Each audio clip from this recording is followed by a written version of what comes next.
When you think of Philadelphia, you may think of this bell, or Rocky, or tasty food, including chicken cheesesteaks, or the Flyers. But I also think of America's first zoo, the Philadelphia Zoo.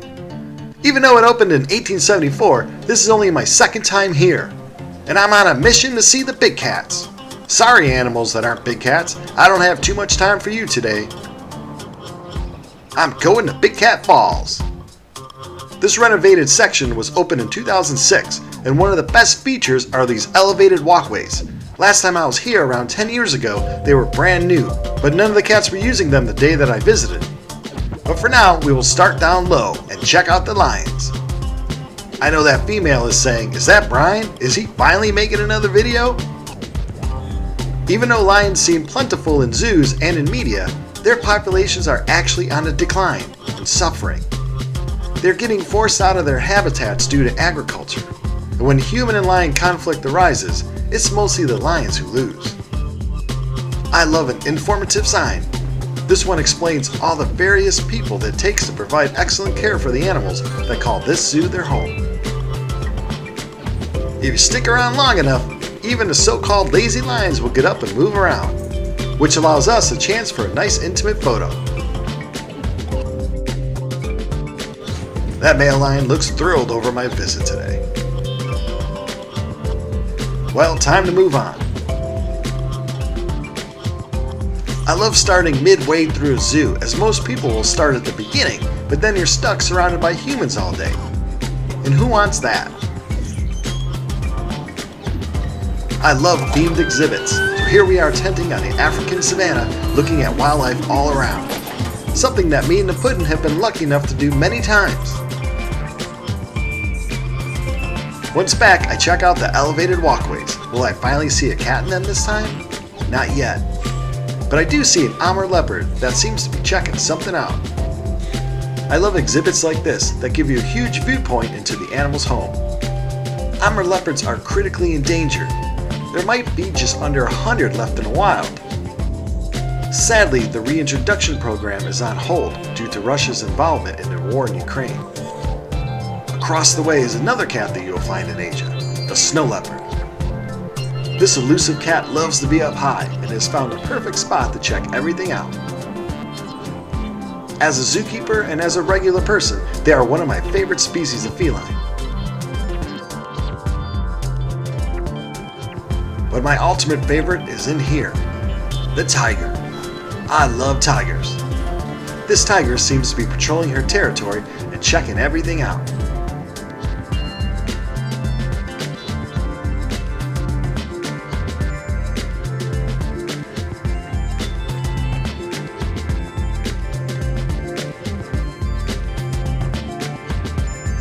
Thumbs up for tiger conservation. This is an Amur tiger, one of 3 subspecies you will find in an accredited North American zoo system.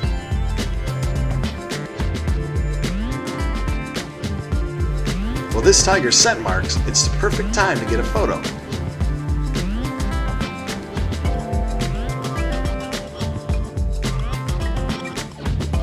Bye-bye, tiger. It was an honor to see you. This graphic shows how multiple species can get a look at one another, offering a great enrichment to their daily routine. Oh, how I want to see a tiger up in that walkway. Puddin' is trying to ID the tigress we just saw. And as we walked by a food court, I noticed some stripes in the distance. Another tiger. Look at this big boy lying here. What a handsome guy. This is a great time to let you know I will have links in this video's description that'll help you save the big cats like tigers. Another great photo op. And as we're watching this big boy, I can't believe my eyes. He seems to be making his way up the elevated walkway.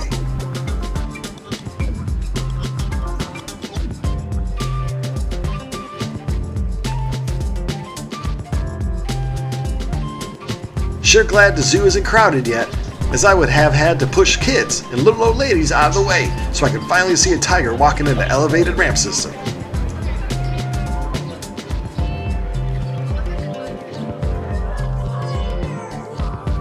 Look at that! What a view he must have!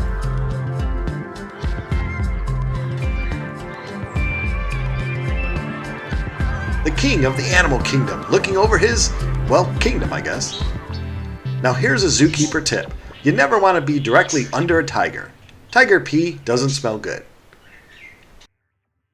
We stayed here for a while getting many pictures. Awesome. Moving on, we come across one of my favorite birds, the ground hornbill from Africa.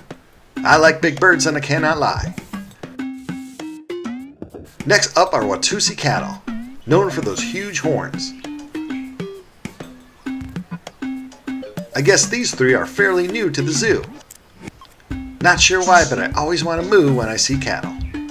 Across the path, they were letting out the giraffes, the tallest mammal in the world.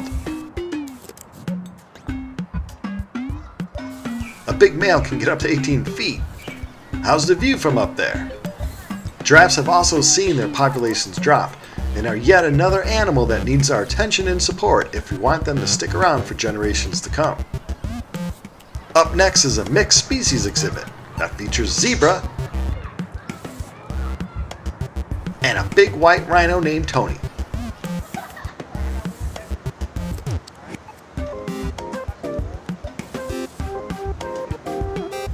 This sign explains that the zoo likes to compost. It's so important to keep as much out of landfills as we can. We for sure are a throwaway society. And it's really important for conservation organizations who talk the talk to also walk the walk. Thanks, Zoo. When Big Tony comes around, you better find somewhere else to eat. As you may know, you can tell the difference between a black rhino and a white rhino by looking at their mouth.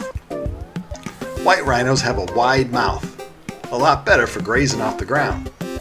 While black rhinos have that prehensile lip that allows them to grab branches. I love a nice statue. It reminds me of the zoos I've seen in Germany. Well, we got about 20 acres more to go of this 40-acre zoo. Here are some flamingos, a pretty popular animal. Popular animals like this can help drive attendance, which can raise funds to benefit the more, let's say, unpopular animals like insects and reptiles. People know bears, but few probably know that we have 8 species of bear in the world. One of the lesser known ones is the Andean bear. The Andean or spectacled bear is the only bear native to South America. Look at that face. And those claws. I just had to get a photo with the Andean bear. If it was awake, this is what it would look like. Up next are the Humboldt penguins. These penguins call South Africa home, and they don't live up in the North Pole with Santa like many people think.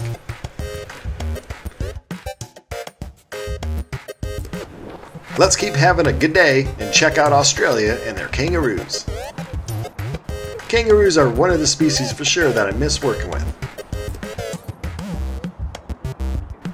Up next are the meerkats. We see a very cool habitat for them, but no meerkats. It might be too cold for them outside today. So let's see who's hanging around indoors. Bats. Even though some may have a fear of bats thanks to Dracula, they perform a great service to us by keeping the insect populations under control.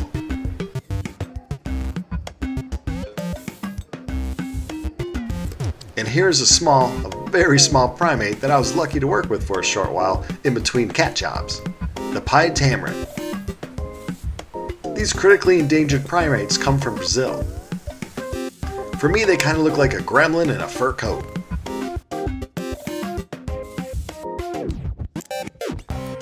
And next to them is the giant elephant shrew, another animal that helps us out by eating all the insects it can find in Africa.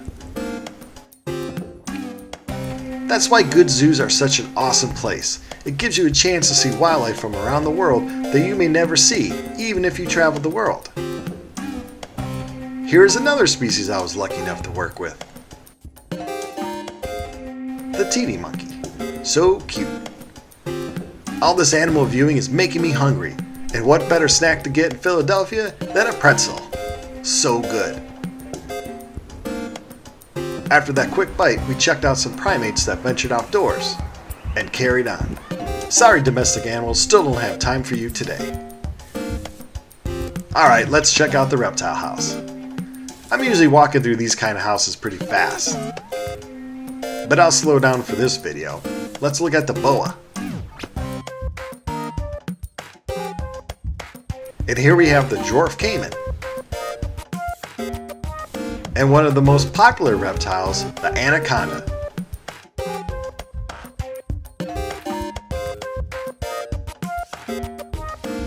Wouldn't want a hug from either of those two.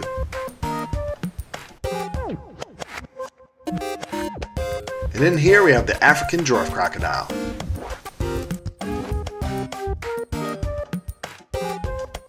Let's go back outside and see what's out.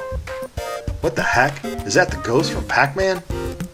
It's an orangutan. One of the 4 ape species left on the planet. Well, 5 if you count us humans. And one of the 3 greater ape species. Ain't no party like a blanket party. I'm kinda tired from all this walking around and wish I could join them. But they seem pretty busy seeing what's around their yard today. They are mimicking a behavior that they would do out there in Asia by placing leaves over their heads to protect them from the rain or the sun. It's very important when you go to a zoo to just not look at it as like a playground or an entertainment place. Really use it also as an education facility so we can all learn how to be better for wildlife. Just 2 more animals to check out today. One is the maned wolf from South America. They're a very interesting looking animal. And last but not least, in keeping with the fact that we gotta run out of here soon, is the cheetah, the fastest land animal in the world. Sorry, cheetah, I don't have too much time for you today, as I gotta go check out the other amazing things to do in Philadelphia. Thanks for watching. And thanks, Philly.